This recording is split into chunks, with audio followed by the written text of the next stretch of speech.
Before there was a bell tower, before there was a blue flame in the cliff chapel, before the drowned walked the tide stairs on moonless nights, there was a village with no name, and a woman who could hold her breath longer than anyone on the weeping coast. Her name was Lyra. She had a daughter called Sarah, and a voice that could carry across the bay on the stillest morning. The village knew her as the best swimmer among them, the one who could dive deeper than the men, who could find the oyster beds the others missed, who could surface with a smile and a handful of pearls. The sea had always been generous to them. It gave fish, gave salt, gave the driftwood that burned warm in their hearths. They did not think to ask why. They did not think to wonder what the sea might want in return. Then came the hunger year. The fish vanished, not gradually, not as a slow decline, but as though the sea had simply decided to stop providing. One morning the nets came up empty. The next morning, the same. By the end of the first week, the village knew something was wrong. By the end of the month, they knew they were being watched. Lyra's daughter Sarah grew thin. The cough started in her chest, a dry, hollow sound that echoed in the hut at night. Lyra fed her the last of the dried fish, the last of the root vegetables, the last of everything. And still the sea gave nothing. On the seventh night of the hunger, Lyra dreamed. She dreamed of a shape in the deep water, vast and patient, coiled around the roots of the cliffs themselves. It showed her the village from below, the thin lines of their lives, the fragile warmth of their hearth fires, the way their voices carried through the hull of a boat and down into the dark. It showed her that it had been listening to them for generations. Every song sung at the water's edge. Every prayer whispered over a catch. Every child's laugh that skipped across the waves.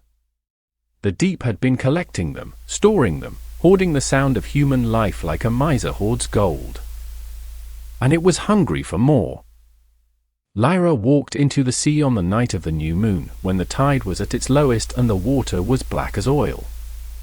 She swam down through the cold, past the kelp forests where the light died, past the drowned trees of an older world, to where the water pressed against her chest like a stone.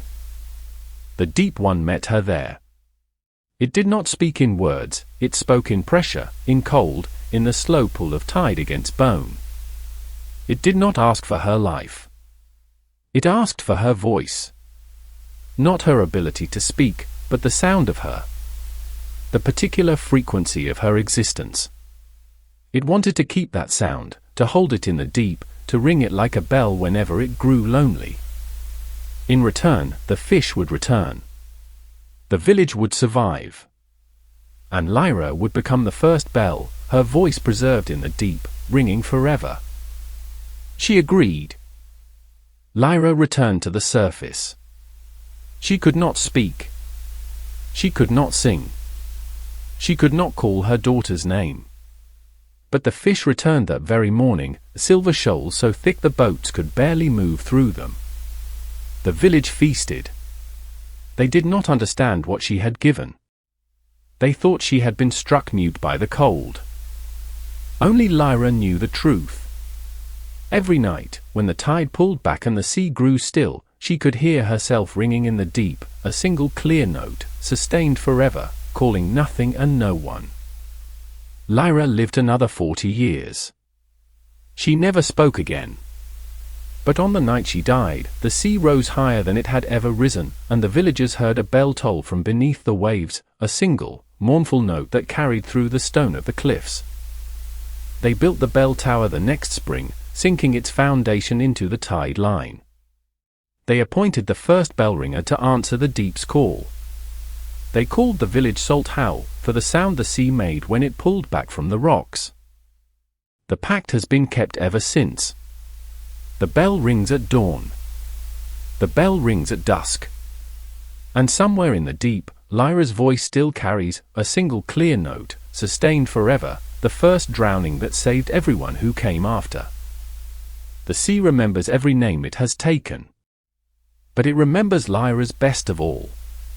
Because she gave it willingly. This has been the first drowning. A Shadowforge tale.